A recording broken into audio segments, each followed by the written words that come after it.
सोलह कारण भाय तीर्थंकर जे भये। हर्षेंद्र अपार मेरु पे ले गए। पूजा करी निज धन्य लख्यो बहु चाव सो। हम हूँ षोडश कारण भावे भाव सो।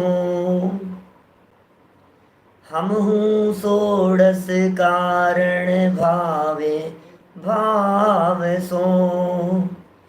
हम हूँ षोडश कारण भावे भाव सो।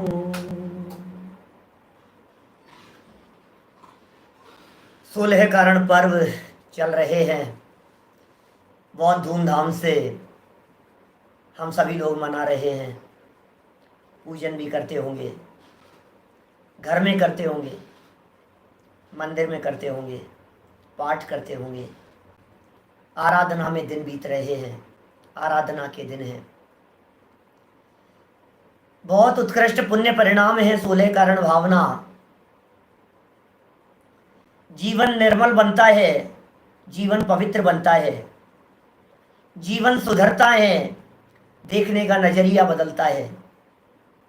धीरे धीरे अंदर में विशुद्धि डेवलप होती चली जाती है, पवित्रता बढ़ती चली जाती है। और यह विशुद्धि ऐसी है जो विशुद्धि शुद्धता के लिए बेस तैयार करती है। सम्यक दर्शन के लिए, सम्यक ज्ञान, सम्यक चारित्र के लिए, मोक्ष मार्ग के लिए, रत्नत्रय की प्रकटता और पूर्णता के लिए ये सब भाव भूमि धीरे धीरे करके तैयार होती चली जाती है। और इसी भाव भूमि के अंतर्गत कल तक हम 3 भावनाओं की चर्चा आपके बीच में कर चुके हैं। दर्शन विशुद्धि, विनय संपन्नता और शील व्रतेश वनतिचार। एक एक लाइन में तीनों की बात कह करके आगे बढ़ूंगा। दर्शन विशुद्धि, श्रद्धा की बात कह दी गई। दर्शन विशुद्धि में चर्चा हुई श्रद्धा के संदर्भ में। श्रद्धा देव शास्त्र गुरु के प्रति, जिनके प्रति श्रद्धा थी वहीं विनय हो गया। और जब श्रद्धा और विनय दोनों जुड़ गई तो फिर निर्देशानुसार पालन करने की प्रवृत्ति हो गई, शील व्रतों का पालन करने की भावना हो गई। अब जब 7 प्रकार के शील बतला दिए तो फिर आगे चल करके शिष्य ये कहता है कि साहब ये तो पालना बहुत कठिन काम है। तो फिर आचार्यों ने चौथा नंबर कहा, कोई कठिन नहीं है, ज्ञान की भावना भाव। ज्ञान का यदि बेस होता है तो व्रत दृढ़ता से पाले जाते हैं।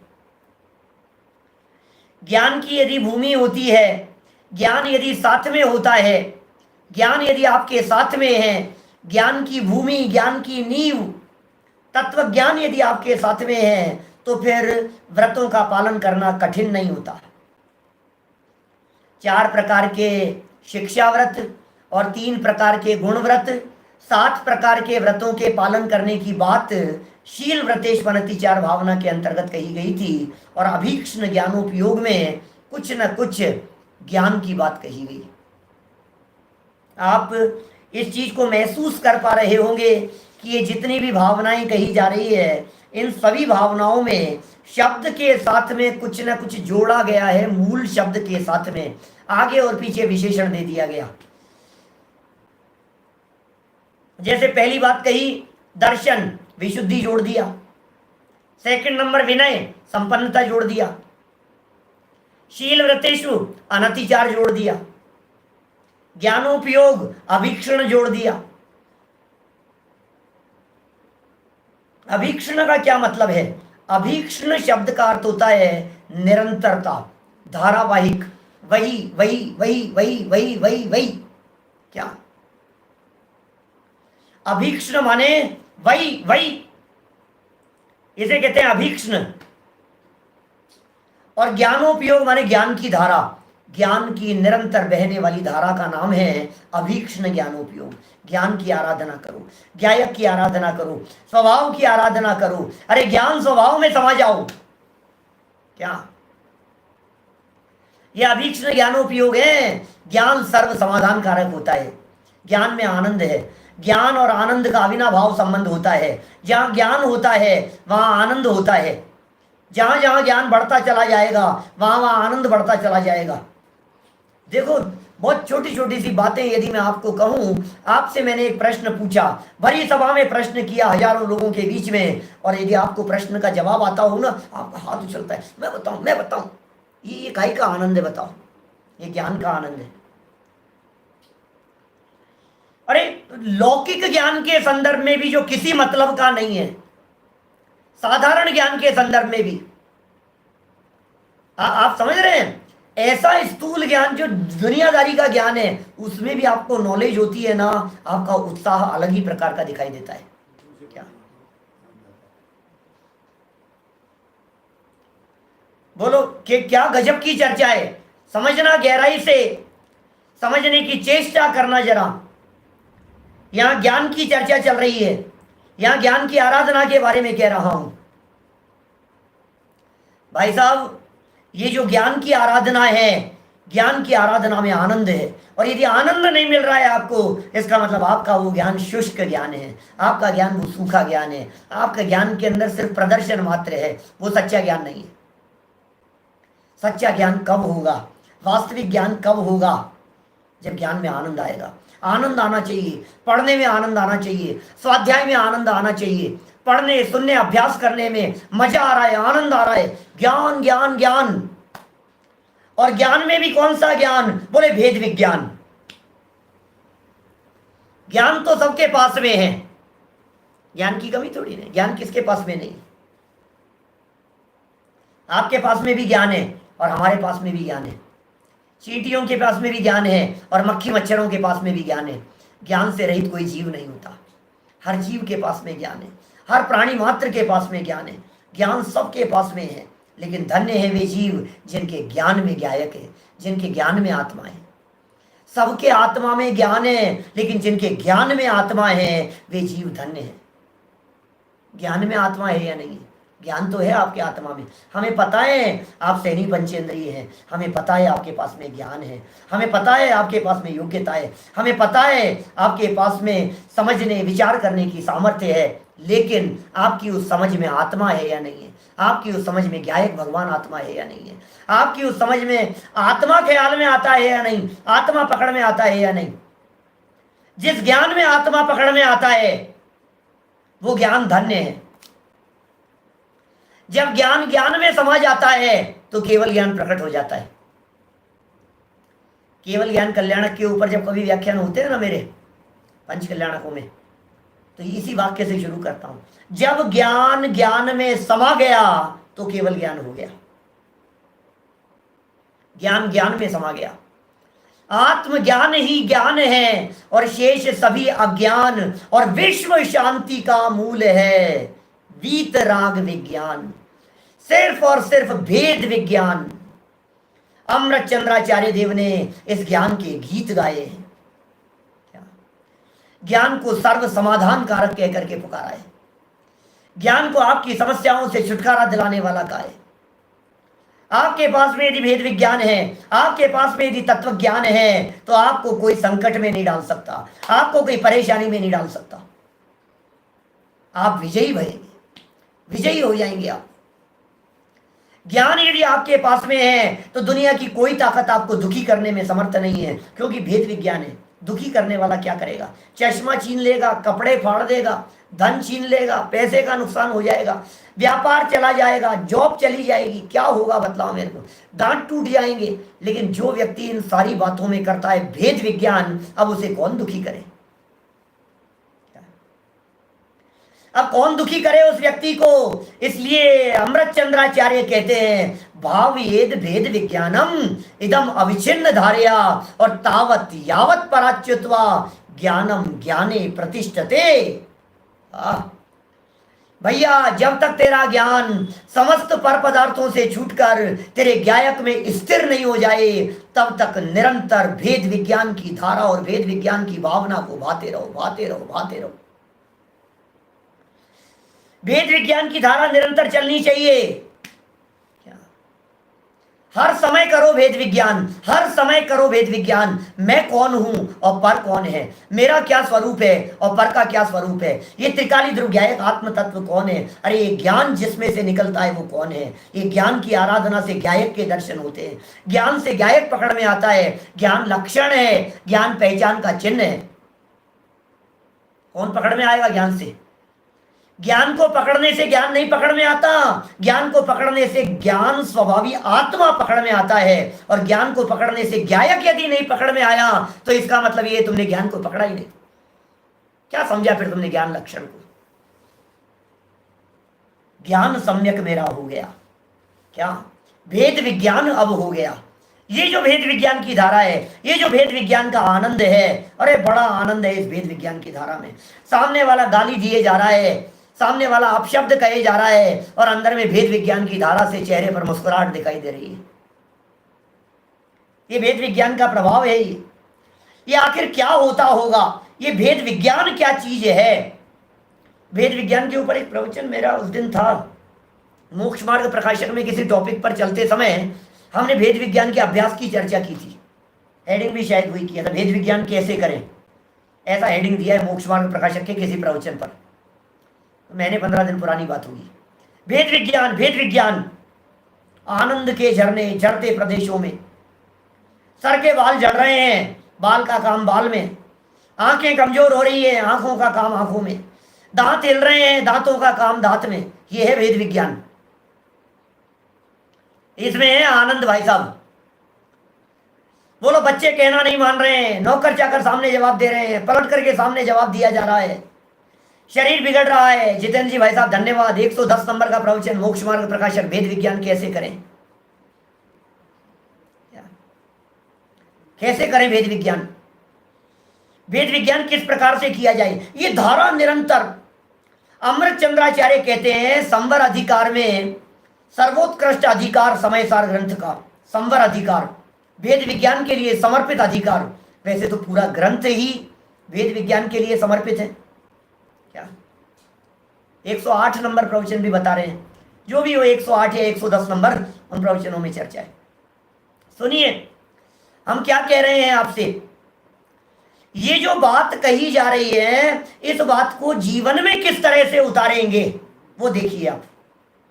अमृत चंद्राचार्य समय सार ग्रंथ संवर अधिकार में कहते हैं भेद विज्ञान तय सिद्धा, सिद्धा ये किल किचन है, तत्सेव भाव तो बद्धा, बद्धा ये किल किचन है। क्या भेद विज्ञान तय सिद्धा। आज तक जितने भी सिद्ध हुए हैं सब भेद विज्ञान के बल से हुए, भविष्य में जितने होंगे भेद विज्ञान के बल से होंगे। इसका ये ज्ञान की जो आराधना निरंतरता है, इसका नाम है ज्ञानाभ्यास, इसका नाम है अभीक्षण ज्ञानोपयोग। ज्ञान में वजन नहीं होता, ज्ञान की सामर्थ्य, ज्ञान धन, न चौर हार्यम न च भात्र भाज्यम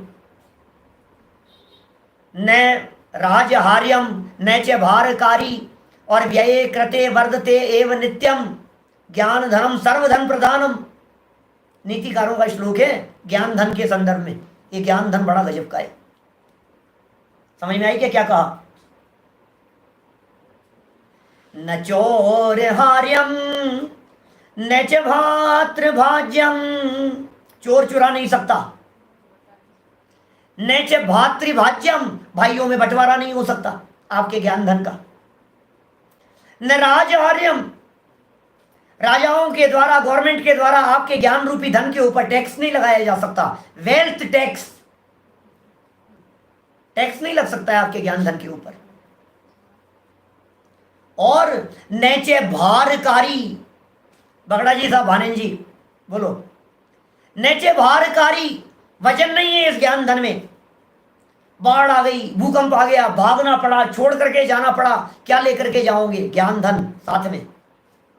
और गजब की बात, दुनिया के सारे धन तो खर्च करने से खर्च हो जाते हैं, ज्ञान धन व्यये कृते वर्धते एव नित्यम, खर्च करने से निरंतर बढ़ता है। इसलिए विद्या धनम ज्ञान धनम सर्वधन प्रधानम, सर्व धनों में प्रधान धन है, ऐसा धन है ज्ञान धन। खूब महिमा गाई गई है, छेड़ाला के अंदर खूब महिमा गाई गई। भेद विज्ञान के बल से कितने जीवों ने सिद्ध दशा की प्राप्ति की। करोड़ों जन्मों तक कोई जीव तपस्चरण करे, कोटि जन्म तप तपे, ज्ञान बिन कर्म झरे जे, ज्ञानी के क्षण में त्रिगुप्ति ते सहज टरे थे। क्या है ये त्रिगुप्ति? क्यों डरते हैं? जे पूरब शिव गए, जाहि अरु जाग आगे जय हैं, सो सब महिमा ज्ञान तणी मुनिनाथ कहे हैं। सब ज्ञान की महिमा है, सब ज्ञान की महिमा है। शेड़ाला की चौथी डाल उठा करके देखिए आप, ज्ञान की महिमा करने वाला पूरा प्रकरण मिलेगा आपको। इसलिए यहाँ ध्यानत्राय जी क्या कहते हैं, देखिए, ज्ञानाभ्यास करे मन माही, ताके मोह महातम नाही। क्या? ज्ञानाभ्यास, ज्ञान का अभ्यास। पता है कौन व्यक्ति वृद्ध है और कौन व्यक्ति जवान है? नीतिकारों ने ऐसी बातें की, ऐसी बातें करी नीतिकारों ने सजल भाई। ज्ञान की सीखने की कोई उम्र नहीं होती। जिस व्यक्ति ने ज्ञान प्राप्त करना बंद कर दिया उस व्यक्ति का बुढ़ापा आ गया, और जो व्यक्ति अपने जीवन पर्यंत ज्ञान प्राप्त करता रहे वो किसी भी उम्र में चले जावे लेकिन वो जवान है, वो युवा है।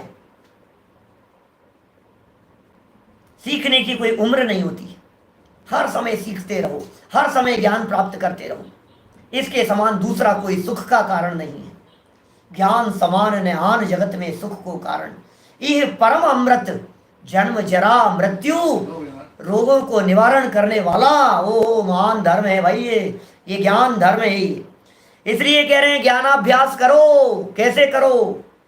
मन माही, दिखावा नहीं। किताब लेकर के बैठ गए, क्या कर रहे हो? ज्ञानाभ्यास कर रहा हूं, किताब पढ़ रहा हूं, पाठ कर रहा हूं। खूब पढ़ लिया साहब, कि पढ़ा तो बहुत है, गुना कितना ये बता। ये ज्ञानाभ्यास, ये ज्ञान पढ़ने के लिए नहीं कह रहे हैं, ये वाचन के लिए नहीं कह रहे हैं, ये सुनने के लिए नहीं कह रहे हैं, ये गुनने के लिए कह रहे हैं। ज्ञानाभ्यास क्या चीज है? पंडित जी साहब तीन टाइम तो आपको सुनते हैं साहब, 3-4 प्रवचन जब तक आपके नहीं सुन ले हुए ना हमारा दिन नहीं बीतता है। खूब सुनते हैं, सुन तो रहे हो, गुण कितना रहे हो ये बतलाओ। लेकिन ज्ञानाभ्यास करें, ज्ञानाभ्यास करें, कहां करें? बोले मन माही, मन में कर। इसका मतलब ये है जिस समय आप स्वाध्याय कर रहे होते हैं तब तो ज्ञानाभ्यास होता ही है, लेकिन जब आप बिस्तरों में लेटे हुए होते हैं तब भी ज्ञानाभ्यास कर सकते हैं। कहां करें भेद विज्ञान? कब करें भेद विज्ञान? मैं कहता हूं कब नहीं करें भेद विज्ञान, ये बतलाइए। हर क्षण भेद विज्ञान करो, हर क्षण भेद विज्ञान करो। ये भेद विज्ञान की धारा निरंतर चलने दो, निरंतर बहने दो। ज्ञानाभ्यास है, इसका नाम ज्ञानाभ्यास है। वाचना, प्रचना, अनुप्रेक्षा, आमनाय, धर्मोपदेश, ये सब चिंतन में धारा प्रवाह रूप से अपने मन में चलने दो, उतारो अपने जीवन में। गुणने का मतलब है उतारना, निरंतर निरंतर निरंतर अभीक्षण ज्ञानोपयोग। तब जाकर के वो जो बात कही थी ना कल, शील व्रतेश्वरति 4 भावना, शील भावना की जो बातें कही थी उसके लिए कह रहे हैं ज्ञान का बेस मिल गया है ना, अब विचलित नहीं कर सकता तुम्हारे को भी। ज्ञान जो है ना, ज्ञान का आधार बन गया है। आपने त्याग किया, क्यों किया? आपने आलू छोड़े, क्यों छोड़े? समझ करके छोड़ो। आप पूजन कर रहे हो, क्यों कर रहे हो? समझ करके करो। क्या बहुत सुंदर प्रसिद्ध वाक्य चलता है सजल भाई, हर कार्य समय पर करो लेकिन भेद विज्ञान हर समय करो। समझो पहले जो कुछ भी कर रहे हो आप, क्यों कर रहे हो? बोल क्यों रहे हो? सुन क्यों रहे हो? स्वाध्याय क्यों कर रहे हो? पूजन क्यों कर रहे हो? भक्ति क्यों कर रहे हो? उपवास क्यों कर रहे हो? व्रत क्यों ले रहे हो? जानो, जानो, जान करके करो, तब जाकर के आपका वो व्रत सच्चा व्रत होगा। उपवास क्यों किया है आपने? जानो, ज्ञान करके करोगे तो उपवास यथार्थ होगा। व्रत ले लिया, प्रतिज्ञा ले ली, क्यों ले ली आपने बतलाओ? जान करके यदि प्रतिज्ञा ली है तो निभ पाएगी। रात्रि भोजन त्याग कर दिया, क्यों कर दिया? ये कह रहे ज्ञानाभ्यास। शील का पालन तो करने की उपदेश दे दिया कल तीसरी भावना में, आज चौथी भावना में कह रहे हैं भाई साहब ज्ञानाभ्यास करो, दृढ़ता के लिए करो, मन माही अपने मन में करो। क्या होगा उससे? ज्ञानाभ्यास से क्या हो जाएगा साहब? ताकि जो व्यक्ति ज्ञानाभ्यास करता है उसके मोह महातम नहीं, उसके मोह नहीं होता, महातम ये मोह रूपी अंधकार उसके जीवन में नहीं होता। अरे ज्ञान का प्रकाश जहां होगा वहां मोह का अंधकार कैसे टिक सकता है? ज्ञान के प्रकाश में मोह का अंधकार विध्वंस हो जाएगा। जब ज्ञान का प्रकाश होता है तो मोह का अंधकार टिकता नहीं है, धूल धूमिल हो जाता है। लेकिन ज्ञान कौन सा? वेद विज्ञान। ज्ञान कौन सा? आत्मज्ञान। ज्ञान कौन सा? परलक्षी नहीं, अंतरोन्मुखी ज्ञान। इंद्रिय ज्ञान नहीं, अतीन्द्रिय ज्ञान। परोन्मुखी ज्ञान नहीं, आत्मोन्मुखी ज्ञान। परावलंबी ज्ञान नहीं, स्वावलंबी ज्ञान। ये होना चाहिए। ये है भाई साहब ज्ञानाभ्यास। ये जो ज्ञान की धारा चलती है, जब ज्ञान की धारा निरंतर चला करती है तो फिर अंदर में आनंद की धारा बहने लगती है। आप ज्ञान की धारा का अभ्यास करो, आनंद की धारा अपने आप आपके जीवन में बहती रहेगी। और हम सभी के जीवन में इस प्रकार ज्ञान और आनंद की धारा बहती रहे, इसी मंगल भावना से मैं इस अभीक्ष्ण ज्ञानोपयोग की चर्चा को यहीं विराम देता हूँ। शेष चर्चा कल करेंगे। और कल विशेष प्रवचन मैंने आपको कहा ही है, सुबह मोक्ष मार्ग प्रकाशक का यथावत, शाम का पुरुषार्थ सिद्धि उपाय का यथावत, और ये अपना जो चल रहा है यह भी यथावत। और दोपहर का विशेष प्रवचन 3:45 बजे क्रमबद्ध पर्याय की सिद्धि 47 नए वाले प्रकरणों में कौन से नए ऐसे हैं जिन नयों के माध्यम से क्रमबद्ध पर्याय सिद्धांत की पूर्ति होती है, सिद्धि होती है। कुछ विशेष चर्चा थोड़ी बहुत वहाँ उस समय करने वाला हूँ। जय जिनेन्द्र। जावाणी के ज्ञान ते तुझे लोकालोक, सोवाणी मस्तक नमू सदा देत हूँ ढोक, सदा देत हूँ ढोक। नौ वाण मुकर।